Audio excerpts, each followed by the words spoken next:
कोकणातील प्रसिद्ध कासव महोत्सव पाहायला गुहागरला जायचंय तर मी तुम्हाला सांगणार आहे 2 दिवसांच्या गुहागर ट्रिपचं प्लॅनिंग। त्यासाठी व्हिडिओ शेवटपर्यंत बघा, सेव्ह करा आणि ज्यांच्या बरोबर जायचंय त्यांना सुद्धा शेअर करा।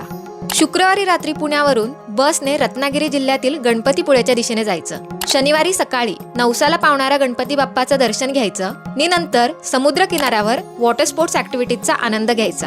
कोकणी पद्धतीचा नाश्ता करून येथून जवळच असणाऱ्या जय विनायक मंदिराला भेट द्यायची। यानंतर स्वराज्यातील एक प्रमुख सागरी किल्ला जयगड किल्ल्याला भेट द्यायची। जेवण करून फेरी बोटने श्री वेळणेश्वर या सुंदर महादेवाच्या मंदिराचे दर्शन घ्यायचे। कोकणातील मंदिरे आवर्जून पाहण्यासारखी असतात। महादेवाचे दर्शन घेऊन पुढे गुहागरला मुक्कामाला जायचे। हॉटेलवर चेक इन करून थोड्या वेळाने गुहागर समुद्र किनाऱ्यावर सूर्यास्ताचा आनंद घ्यायचा आणि रात्री मस्तपैकी कोकणातील माशांवर ताव मारायचा। रविवारी सकाळी लवकर उठून गुहागर समुद्र किनाऱ्यावर इटुकले पिटुकले कासव बघायला जायचे। इथे कासवांचे जीवनचक्र आणि त्यांचे संवर्धन या उपक्रमाची माहिती जाणून घ्यायची। ऑलिव्ह रिडले प्रजातीचे कासव समुद्र किनाऱ्यावर येऊन अंडी देते, तेव्हा गावकरी शासनाच्या मदतीने कासव संवर्धन या उपक्रमाअंतर्गत त्या अंड्यांची 50 ते 60 दिवस काळजी घेते आणि मग छोटे छोटे कासव या अंड्यातून बाहेर येतात। हे सर्व बघून झाल्यानंतर आता कोकणात आलोय म्हणल्यावर उकडीचे मोदक तर खायलाच पाहिजेत ना। नाश्ता करून अंजनवेल दीपगृहाला भेट द्यायची।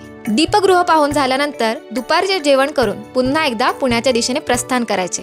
अशी ही 2 दिवसांची सहल आयोजित केली आहे पायवाट परिवारने। तीही फक्त 3,999 रुपयांमध्ये सर्व खर्चासहित। पहिली बॅच 14 व 15 मार्च आणि दुसरी बॅच 28 व 29 मार्चला असणार आहे। सहलीमध्ये राहण्याची खाण्याची उत्तम सोय, इतिहासाची अचूक माहिती आणि उत्तम नियोजनाचा अनुभव घेण्यासाठी पायवाट परिवार सोबत या सहलीचा नक्की आनंद घ्या। त्यासाठी आजच खाली दिलेल्या नंबरवर संपर्क करा आणि आपली गुहागरची सहल निश्चित करा। विशेष म्हणजे परमाभोले अकाउंट वरील या व्हिडिओचा रेफरन्स सांगून एक स्पेशल डिस्काउंटही मिळवा। व्हिडिओची संपूर्ण माहिती लिखित स्वरूपात मिळवण्यासाठी कोकण अशी कमेंट करा। येवा कोकण आपलोच असा।